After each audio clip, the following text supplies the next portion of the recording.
All right. Hey, everybody. Donna from Worldwide Economy Training Services, and this is Thurston.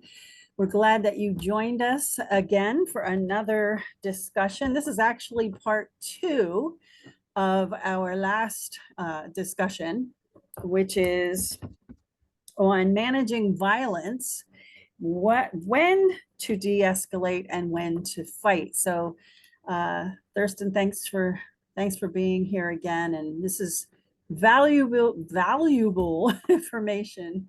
Um, I really haven't paid much attention to, but I see some things that are in the news that uh, that bring to mind Yes, how certain people could have de-escalated this big yes, old thing that blew up in the news. And I'm not even going to put it out there to talk about it because I'm sure a lot of people have seen it. I haven't really delved into all the details of it, but um, I don't want to talk about that specific incidents, but this is really good info. And Thurston, last time we really focused on what is violence and what motivates it. So if you guys haven't seen that recording yet, go back and watch that because it is part one of what we're going to be talking about today.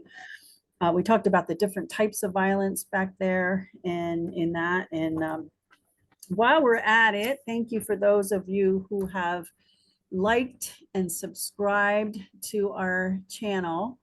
I really do appreciate you. And I do want to ask you if this is your first time or if you haven't yet, that you would like, subscribe, and please share the recordings, because as I'm sure you have noticed, there are many things that are happening right now in this earth that people are being caught off guard in, and there are some things that we can't stop, but we can do our best to prepare and to help others to prepare and to do what we can before things happen. Okay, so we really need you to help share in these recordings. We want to reach and help as many people as we can. This is not, a moneymaker for us again. By any means. And, I know especially Thurston puts a lot of time and effort, and he has a lot of information, but so do a lot of you out there. And in the next couple of weeks, we hope to be putting up some recordings of discussions that we are going to have with other people coming in from a certain perspective. And I think they're going to be very helpful to you as well. So right now, like, subscribe, and share, please, so you don't forget. All right, Thurston, let's get into part B. You can tell us exactly what we're going to be talking about as far as managing violence goes. sure. Again, hello, everybody. We left off with actually ending this particular topic with a part two.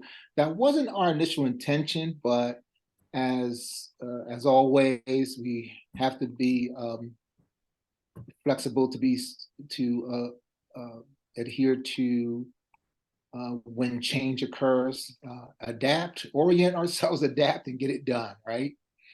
So, as a kind of like a recap or overview, we were talking about how important, how essential de-escalation skills are. And unfortunately, many people do not consider it a priority. If you are an individual, you have devoted or you devote or plan to devote a whole lot of time in just the physical aspect of responding to violence, then you are doing yourself a grave disadvantage. You are creating more problems than an attacker could create on their own. It's very important that we understand violence. We did talk about that in the last video, and I would encourage you to go over that. Violence or aggression occurs in a spectrum. So we have to be able to have the skills that address whatever spectrum that violence or aggression lands on. You can't deal with every every situation the same way. There are different tools. We don't use a hammer when a screwdriver is necessary. We don't use a screwdriver when a hammer is necessary. We find the right tool for the job, and of course, make sure we have the skills to use it. And so that's what I would like to lay down again in terms of de-escalation, understanding what violence is, understanding the stages of violence, understand what motivates it, and then developing the skills to be able to demotivate those particular motivations. And that's what we're doing. When it comes to protecting ourselves against individuals that mean us harm, we attack first and foremost their will to want to hurt us. That's what we attack first. And we don't have to be physical all the time to be able to do that. But that's the aim, as well as the goal of de-escalation skills as well. Now, in part two, we're going to talk about when does de-escalation skills end? When do we move from de-escalation to literally physically protecting ourselves against somebody who has purposed in their heart and their mind to hurt us or to hurt someone else? And in those situations, there's one key principle you need to understand. In most cases, once the incident has become physical, we are no longer operating in de-escalation skills. De-escalation skills are no longer useful. We must go to the kinetic or go to the physical skills that are necessary to make sure that we protect ourselves from harm, protect others, okay? So once a encounter, aggressive or a violent encounter becomes physical, we're not talking about de-escalation anymore, okay? So as long as we understand that. Now, when it comes to what we do next, in the title, as well as many other titles that I use, I often, like everybody else, use the term fight. I really don't like using that term, to be honest with you, because from a legal standpoint, I don't want that word sitting on my lips or my tongue in case I have to defend myself legally, and that word becomes a problem. That word becomes a problem because it's illegal to fight. So, and then we have in many of our cultures and in our mindset, you mentioned the word fight. Everybody thinks of it always as a negative. Always, not sometimes, always. The word fight means aggression, violence, and fight are all perceived and construed as being negative and wrong. And that is far from the truth, because it doesn't have to be. But I don't want to have to be in a position to convince that to a jury. You know what I mean? So in terms of, I like to use the term, we have to protect ourselves. Okay. Now I'm going to continue to use the word fight. Yeah, unfortunately, I have to use the word fight because people don't understand what you're, as far as getting people's attention and titles and what have you, they don't, they just respond to, at least I get their attention by using the word fight. Okay. It's, I don't think get a lot of attention with that word. Yeah, exactly. Exactly. Remember that. You remember that when you're younger? Oh yeah, fight. Fight. Exactly. Yeah, and then everybody comes and at least turns their head and figures out what's going on. But use the term, there's a kinetic exchange. You're not going to get the same response. It's not in the title, not hollering it out. It's just okay. So all kidding aside, when it comes to protecting ourselves physically, we teach, in the philosophy, we teach to focus a lot of our training on principles and concepts. Principles and concepts are important because no matter what situation occurs, as long as I understand the principle on how to deal with it, all I need to do is come up with the right tool for the problem. There was a statement, a quote that was made. I don't know who the author was, but it says, as to methods, there may be a million and then some, but principles are few. One who grasps principles can successfully select their own methods. And that is so true. For instance, you teach me a technique on how to protect myself or protect someone else physically. Yes, you have added another tool on my tool belt. You've added another tool in my toolbox for me to use whenever that particular situation comes up to fit that particular technique. But if you teach me the concept as to how to do what I need to do to protect myself or my family, then first and foremost, you'll help me realize that I have access, or I have to in my arsenal more tools than even understood, and as well as the ability to see tools that I didn't see before that I can acquire. And so every time I add a new tool, I add a new skill with it, or the potential of a new skill. And that's what concepts and principles do. That's what they're designed to do. Okay, what am I trying to achieve here? Okay, as long as I know what I'm trying to achieve here, then I can get the right tool and use it. Not use the tool that everybody tells me I use just for this situation, because if the situation changes, I only know one tool. Yeah. And I'm gonna always use that tool to deal with that situation. A good example is firearms training. I want everybody to hear me. Way too many people have access to firearms and plan to use firearms for personal defense, self-defense, but do not understand, first of all, the concepts and principles around using it, but don't have any other skills in between. Right. No hand-to-hand skills. At least having some tactical training to avoid the situation. But no, you just have a handgun and you plan to deal with every situation with a handgun. That's scary. Very scary. Very scary.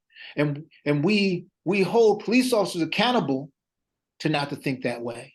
But for some reason, we think it's okay for us to think that way and to encourage and endorse that behavior, talking about, I'd rather be tried by 12 to be carried by 6 or whatever.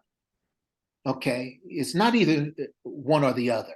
Okay, first and foremost. Right. So we have to understand the concept and principle. With Philasso, the training that we do, we have a basic principle of protection, a strategic principle of protection that we follow.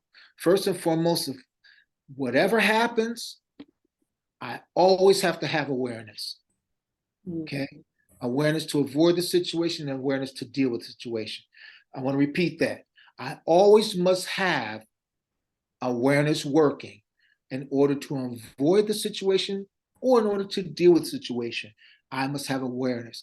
And we talked about awareness, total awareness profile, and what that actually means, and how it operates, and basically to kind of revisit that again. It's the idea is having in our mindset this portfolio of what to do as we're monitoring our what's going on internally and what's going on around us situationally. And in that folder are all those skills to be able to maintain and manage that information that comes through, but also having the skills or skill sets that are necessary to deal with each and every situation, because every situation is not dealt with the same. In our total awareness profile, that has that file, that folder that is always in operation. before, during, and even after some type of emergency event. Okay. Right. So the first principle we're going to look at is awareness, resolve, and skills. We have to have awareness first and foremost, again, to avoid and also to get ourselves in a position to deal with the issue. And then if we have to deal with the issue, we must have resolve. We can't go into this thing halfway. If we made a decision, a tactical decision, preferably something that has been in my practice, I wait for divine inspiration to kick in to help me decide which action is most beneficial to attack the will of this person, to get them to stop doing it or force them to stop doing it. And so I must be, once I've decided what I'm going to do, I must do it 100%. Mm. Okay. Yeah, and I'm thinking, and those are in situations where you have the time to gather that awareness, the information, the like you said, the divine, direction, Exactly. because sometimes things happen like that. Yeah. And And that's different. I know you're talking about something different. no, you're absolutely right. You're absolutely right. And that's why when people when I tell people you need to, when they see a situation, we do a case study, and we kind of like go back and see what that person did. Many people have this idea that, well, yeah, we can prepare to do if that were to happen, but really, none of us know what we're going to what we're going to do when that situation occurs. And in other words, what they're telling me is that they're not going to prepare or be ready for that situation. They're just going to allow it to happen, and hey, I'll just go with the flow and it'll work out. Well, that's not the way to go about anything. Nothing. Mm. If you had no control over the situation, then of course you have no control. You have to go with the flow. But when it comes to a physical conflict, you always have a say. You always have a vote in that conflict. You have a vote in that situation. Just like the attacker does, you do too. It's really interesting that you're using that word today, flow. My grandson, my 16-year-old grandson, said to me last night in a conversation, just out of the blue, I was taking him to soccer practice. He says, Nana, you know what flow is? What does that mean to you? And he asked me, and I told him, and he gave me his definition, and about being, I can't remember exactly the words he used, but basically that he was practicing or attempting to be in such a flow of things that, I guess basically, and I'm paraphrasing all this because he could definitely tell you much better, that no distractions, no distraction. There would be nothing that would distract him from that. Yes. Yeah. I Yes. think that's interesting that you're saying that. Yeah. And we talk about this all the time. Again, because I'm sitting here, I'm listening to you, and I'm thinking, but how much of that comes without practicing and having the flow, because you have already been Yeah. practicing those scenarios, and it Yeah. just flows. Yes. Yes. See, Donna, exactly. In our total awareness profile is our training, our experiences through life that are situations where we've been through this path before. We've been through those feelings before. We've been through people's this kind of behavior that these people are demonstrating. And so it's not a relearning at all. It's a flow in the information that we already know. It's a flow in the skill sets that we already know and practice. It's already a flow, and that's what we're talking about. Because whoever has not been in a violent encounter, I'm going to clue you in on a couple of things. All of your senses are going to be overloaded. Mm-hmm.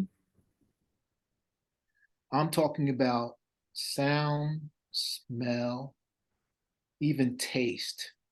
Mm-hmm. Your mind has to be under control. Mm. Your breathing will be out of control unless you control it. Yeah, your heartbeat. Yes, everything around you is going to be a potential distraction, or you get tunnel vision and you just are not aware at all of what's going on around you, which is extremely dangerous. Yeah, yikes. So those are the things that we have to, those are natural. Mm-hmm. Those are natural responses. Right. But they are natural responses that we have to learn to exploit for the purpose of destroying the will of this person to want to hurt you or your loved one. Mm-hmm. And so that's what we're doing. That takes resolve. If you have to grab somebody, you don't grab somebody halfway, you grab them all the way. If you pull away from someone, you pull away 300%, not 80, and hope that he lets go. Mm-hmm. There must be resolve. Awareness, resolve, and then we have skills. To have awareness and have resolve and have no skills, that prolongs the agony. Okay? Yeah. Or will terminate your agony immediately. One of the two. Yeah. Oh, I like that. So we must have skills. Skills are not optional. I like that one for a Facebook post. Skills will prolong your agony or terminate. Skills. Yeah, okay, good. That's it. In terms of skills, let me just say this, and I really don't want to offend anybody, but that's not my intention. But if you're offended and it helps you, I do it in love. Your skills need to be updated. Mm. Yes. Please don't hang your life and the life of those around you on skills you learned in the military 88 years ago. God bless you for your service. Mm. But you know, as well as I do, that what I'm saying should not be optional. Your skills must be updated. Now, can we move the same way we used to move when we were younger, and a young cop or a young soldier or a young EMT or paramedic? No, we just don't move the same. Anatomically speaking, we're just not the same people. Mm. But one advantage we do have is psychologically and emotionally, at least I hope, because there's still a lot of old fools here. But psychologically and emotionally, we're more mature to be able to handle and discern information that is significant quicker Mm-hmm. than we did when we were a kid. More experience. More experience, more experience. And so we need to make sure those skills are updated. Things have changed. And the violent behavior nature of people haven't changed much, but the methods that we've used or understood to work back in the day, some of those methods are no longer taught, or they're taught with the understanding, with a better understanding of how to apply them. And you need to be updated on that information. Okay. Yeah. So we start off with those three strategic principles. That's our strategy, is we operate with awareness in our file folder of total awareness. And that's going to help us make the right decision. Okay. Mm-hmm. After we made that decision, now we have to have the resolve to make it happen, no matter what. Oh, but I was punched and I hurt. Oh, I see blood. I see my own blood for the first time. Oh, I'm shot. Did he just stab me? Getting past all of that. Mm. Resolve still has to work. That is not a pass to quit, and it's not a pass not to go full throttle to get it done. And what we're trying to get done, again, we'd have to destroy the will of that person to want to hurt us. And of course, again, the last one is skills. We cannot neglect keeping up our skills. I'm taking notes, by the way, if you see. I hope you're all taking notes because this is good stuff. Yes, skills. Now, just understanding those strategic principles alone automatically puts us, once we understand it, once we're committed to it, it puts us now in a place in our head and our heart. Now we're able to better deal with things. We're at least on a platform where we can make a difference. I'm sorry. The other thing is our tactical principles. And now there are more strategic principles. We just don't have time to deal with it. And there's more tactical principles. But for now, tactical principles is basically understanding the job that needs to be done, making sure I have the tools that I need to do the job, and then using the right tools to fix the problem by using awareness, resolves, and skills. Okay, give me that again. Understanding what needs to be done. Understanding the job that needs to be done. Yeah. Selecting the right tools for the right purpose. For the right purpose.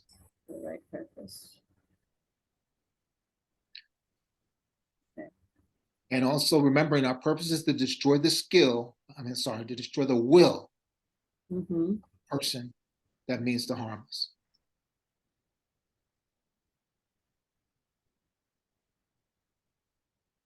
Now, one tactical principle that's important to understand is that when we are attacked, we have to deal with a situation physically.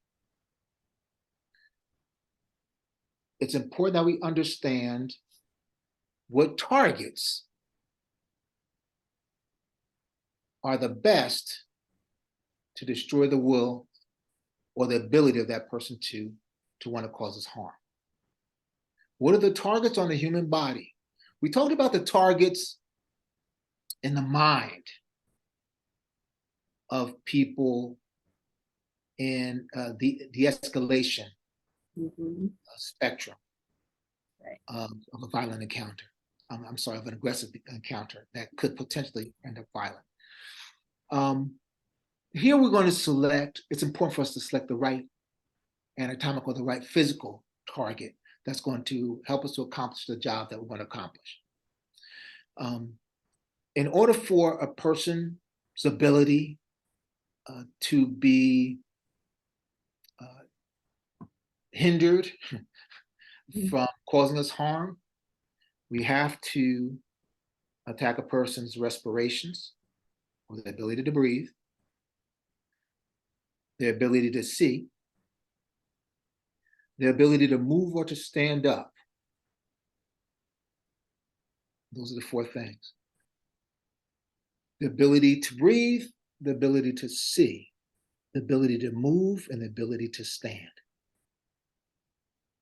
Take away any one of those, and then most likely, we are in a superior strategic position to be able to terminate this individual's or neutralize this individual's ability to fight. So, oh, there is one more. I'm sorry, almost forgot this one. Attack their consciousness. It's a good one. Yes, exactly. So Whew. it's the ability to breathe, the ability to see, the ability to move, the ability to stand, and the ability to remain conscious. Now, those targets can be approached or attacked in many different ways. The idea for philosophy basically is to focus on all the skills or techniques to attack each of those targets. Now, when those targets, there's no way as a trainer I can train you, or I would want to even train you to only attack this way in this situation, because what happens if that response or that counter that you make doesn't fit that situation, or the situation never comes up that fits that tactic or that method that you've practiced over and over and over again. Mm. No, so you're going to have problems there. Yeah. You're going to create a pause in your resolve, a pause in your awareness orientation. And there's going to be a pause in your ability to deliver those skills. And that may be the pause that the attacker needs to hurt you bad. Mm. That's a good point. That's a really good point. So what we want to do is to make sure that you have all the tools, practical tools, not just any tools, practical tools. It doesn't be anything fancy. It doesn't have to be high cost. It's not the name brand tools, or not the the bougie tools. Just a basic minimalist tool Mm. to affect this person's ability to breathe. We're going to collect several tools to be able to do that. We're going to collect several tools to prevent this individual being able to see. We're going to select several tools to be able to cause this individual who is consciously determined to pound my head into the pavement to render them unconscious. Specifically the tools that I need to break down their structure, making them unable to stand. If they're on the ground, they pose a minimal threat. I can get away. And then, of course, the last one, their mobility. Can't hit me with a hand that's broken. You can try, but it's not going to be as effective. So arms, and when people attack, they attack with arms, legs, and even if they have a weapon, can't hold the weapon, it's no threat to you. Right. Wow. So we want to focus on tools to target those specific or vital areas.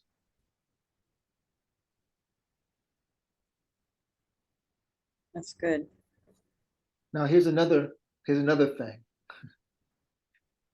It's another level of learning. is understanding what tools we can use in that area, but it's also understanding what targets I can legally hit. Ah, Okay. I mean, I didn't think about that while I'm trying to keep Well, myself protected. again, these Whew. are things we have to understand before these things happen. Because oh, you don't know what you're going to do when a situation comes up. Well, you better have an idea of what you're going to do before situations like this happen. And that's one of the reasons why we train. We look at case studies, we look at scenarios, we go through scenarios in some situations, because during this time, like you said, during a time when somebody's trying to rock your world in a sense, you don't have time to figure out what you need to do, what I can and cannot do. That needs to be resolved and decided in your mind, and long before this encounter occurs. And that's the reason why I brought up the issue about firearms. Mm. Oh, somebody's out there trying to steal my car, I'm going to shoot them. Well, I guarantee you, your family will be fine without that car, especially if you have insurance. If you're still working, I can almost guarantee. Will it be easy? No, it won't. But I guarantee you, you will survive without that car. But can you survive mentally, emotionally, spiritually? The fallout of having taken somebody's life for that car. And Point. yeah, and you could have handled it differently. Good point. And I hate to say this, but I think most people fall into that category as I'll use my gun.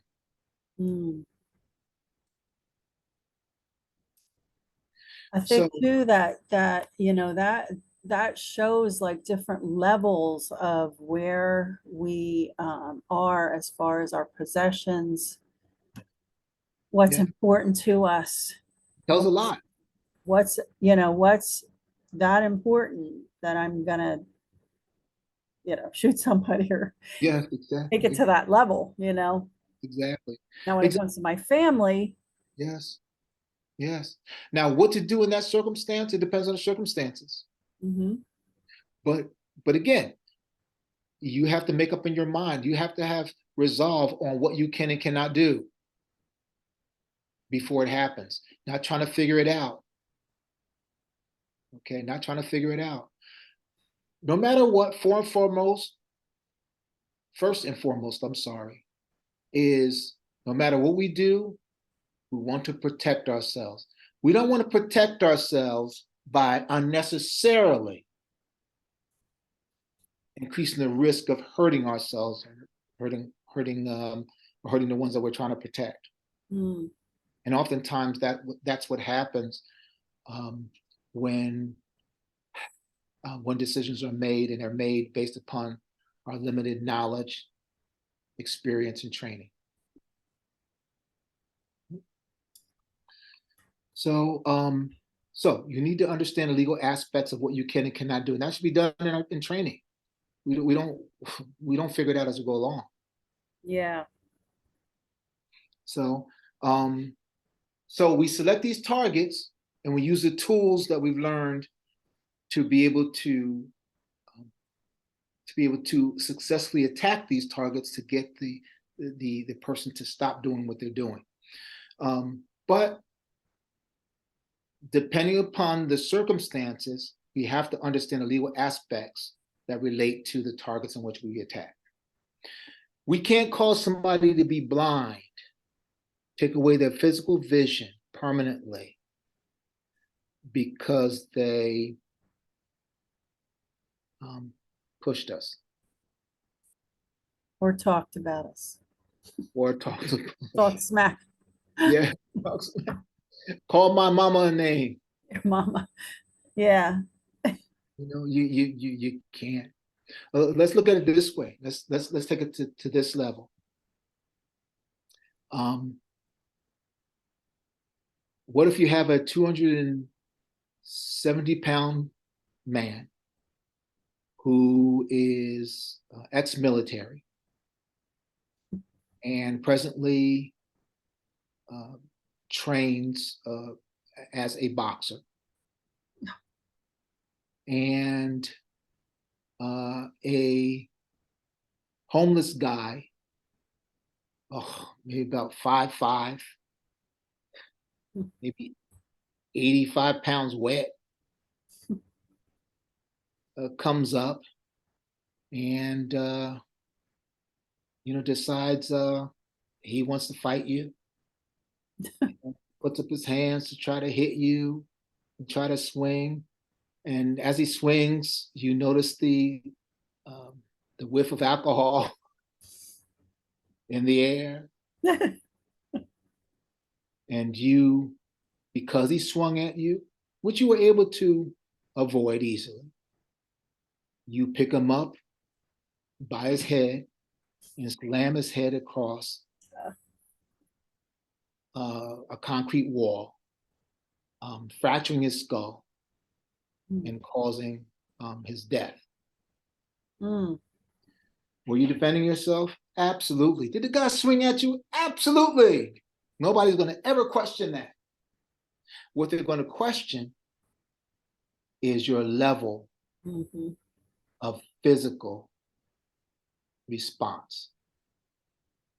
Yeah. Your level of force has exceeded Excessive. what people would consider reasonable.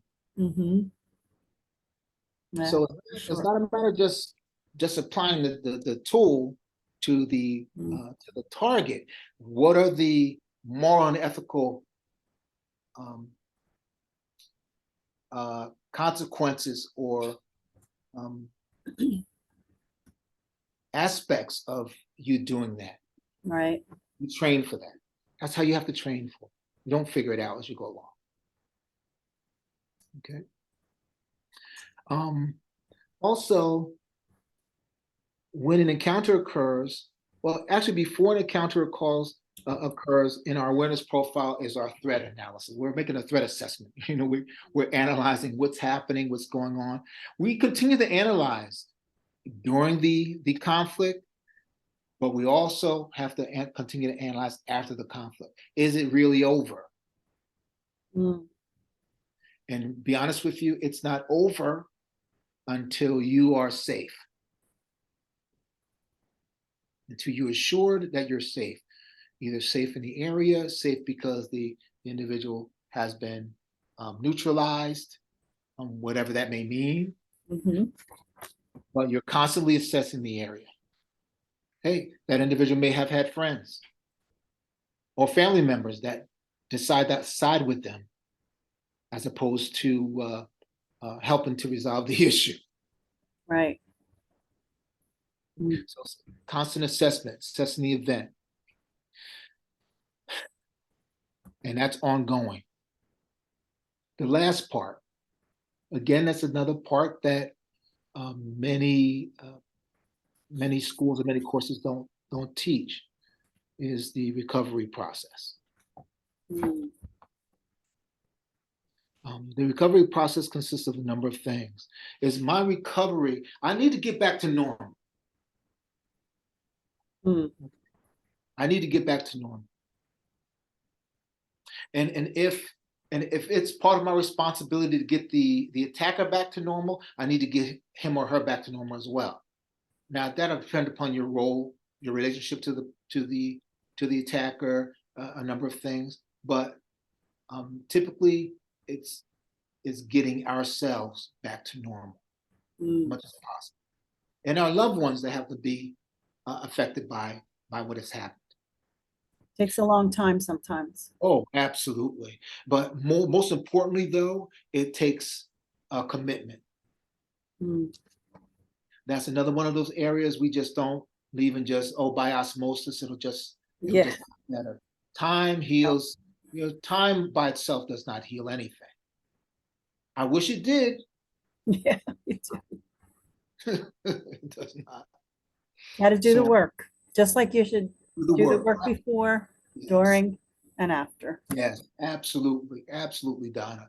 We have to do the work. And that really, it really, depending upon how traumatic the situation is, it's going to take a lot of work. But remember, what is our goal? What is the objective of recovery? To get back to normal, right? Mhm. Isn't that that's what we're fighting for? Yeah. Is for our No, and life? I'm thinking too that, you may have a new normal, Yes, you're depending right. on what it was, the intensity, You are so true. You are and so hope, and that doesn't mean it has to be absolutely, negative. nope, It not could at be all. a good new normal. And hopefully that's not what we're talking about, recovering to a place of wellness. Hmm. Yes. Even if it's a new normal, it's still the goal for recovery is to things go back to normal, or for things to and hopefully our normal is where it is wellness. Let's put it that way. Well, I like that to Glad you put it. wellness, Yeah, because really it could go either way. you're absolutely right. Let's We've say all well, seen that. that's the term I use Yeah. actually in the recovery process is we want to achieve wellness. Everything that we do with the purpose of staying well, being well, or staying well. And personal protection is part of that wellness process. Okay. So yes, we have to pay attention to that process. And it is a process. It is Yeah. a Wow. I always say this at the end. Wow. Got all my notes. Gee, you're dropping it again, T. I, Dropping I it. I hope I didn't do too Nugget. much. Um, I, No, I think it's a good place. Why don't you wrap it up, summarize the last two, well, the whole thing, managing violence. Let's hear some closing words and okay. Remember, important. remember um, the objective. Um, with with with anything that we have to train for, we train and we learn skills and we gain experience to protect our wellness, our spiritual, our physical, emotional, our intellectual wellness. And in order to do that, we have to adopt, and this is and I guess that's what we're training to do, is adopt a different lifestyle. And for some of us, it's a cultural change. And it's going to be defined by certain principles. For instance, our de-escalation, principle of de-escalation. When does it end? Well, it ends when there's physical violence. When the encounter becomes physical, there is no de-escalation. We now have to move into a physical response. That physical response is going to be defined by our strategic and our tactical principles, which is, well, at least some of them are. Our strategic principle is to, I'm sorry, our strategic principle is to operate in awareness, to have resolve, and to have skills, all on board. Can I just ask something before between the de-escalation and then the taking action? Because I think probably there are different approaches, or depending on the person. There are some people who would say, and maybe I'm just, I know there would be some people who would say, look, I'm not getting, if you have the choice, Okay, I'm just not going there. I'm not going there. Look, I'm just gonna get out of here. If I can, I'm just gonna walk away. I'm gonna get out of here. So I guess that's would be considered part of the de-escalation. Absolutely. Okay. That's the But key. then there's others who would be like, no, once you cross this line with me, I'm going after, like you said, I'm going after you, and I'm doing it 100%. Yeah. But there's other, so I think, again, that's within keeping in mind that I can walk away, or I can, but there's different people react and have different boundaries maybe for Yes. certain things. So I'm just, because it's bringing to my mind a conversation that I did hear about, people discussing, well, what would I do there? What would I do there? And there were two different um, ways to deal with it. So, and it's just coming to mind, and I'm just bringing it up. So, Yeah, absolutely. And you're right. The leaving the area is in the de-escalation. That's the first part of the escalation. That's the well, but first step. some won't leave until they get to a certain point. Like, okay, all right, that's where I'm drawing the line here. Exactly. Go ahead and, Exactly. or And I'm going over here and I'm going to call law enforcement to take care of this or whatever. exactly. And Different. exactly. And then there's these scenarios which unfortunately are a lot more common where you literally are just in an ambush situation. Yes. Yes. And I know that's what we're talking about too a Um, lot here. So, like, you know, when do I start de-escalating? When do I not? You know, so so yes, you're absolutely right. If you can walk away, you always walk away first. If you cannot, then you're going to have to be committed to. You apparently are aware enough to realize that something's going on. What about your resolve? And what about your skills?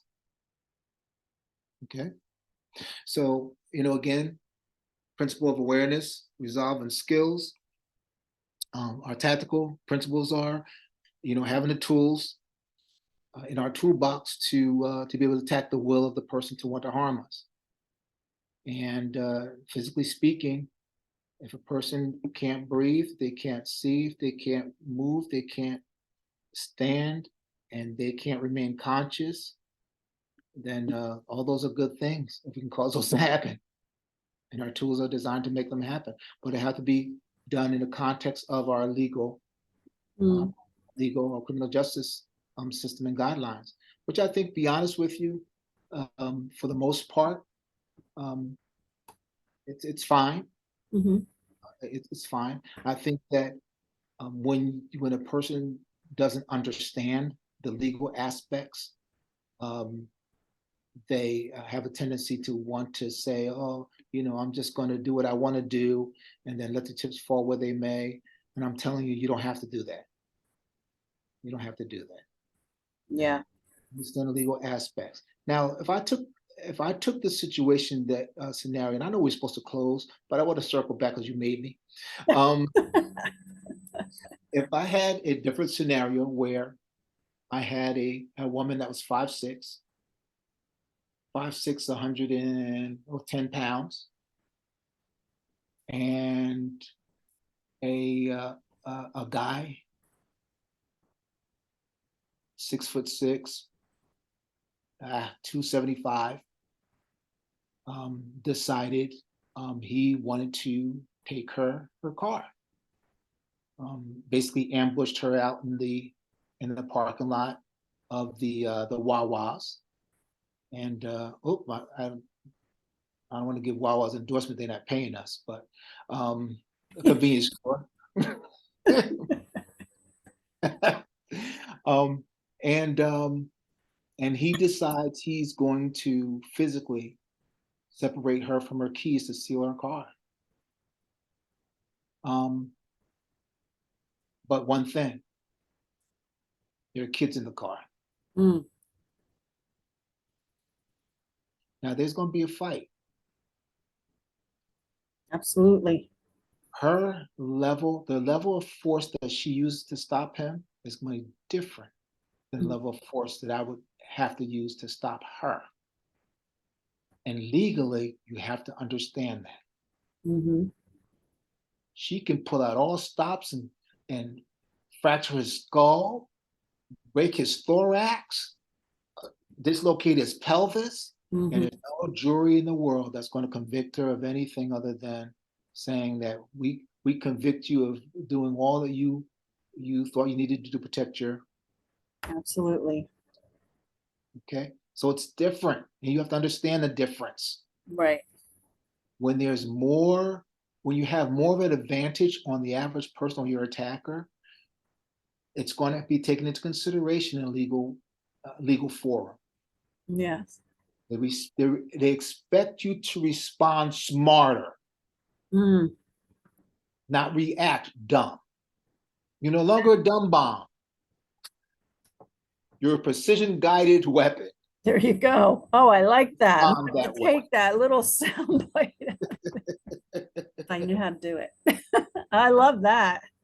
Yes. Okay, and Write also that down and send it to me. Oh, I could. also remember the recovery process. See, nobody wants to train on this stuff. Yeah. Nobody does. They just don't want to train on this stuff. But this stuff that's important. This makes us more of a complete personal protection program, Mm-hmm. It or it is. completes the system of protection. Absolutely. Because ultimately, our goal is to guard our wellness. That's right. That's all I have to say about that. Yes. Thurston, brother, thank you again. Always, always dropping. I mean, I can't keep up with all the notes. I'm so glad we have this recorded. But always giving us really good, useful information. Appreciate all that you put into this. And, I look forward to where this is going to go. Praise God for the Because, opportunity. yeah, I mean, we're going to keep doing this as long as we're led to do it and allowed to do it. And so, uh, don't forget, people, like, subscribe, share. Please get the word out to others, invite others. If you have something you'd like to share, contact us. I will put information below with our website, our email account, and get in touch with us. So, all right, everybody, remember to just keep on preparing, keep on keeping on. Don't lose hope. Keep Yes. encouraging one another, and we'll see you in the next time. All right, everyone. Thank you again, everybody. Have a Ciao. great day.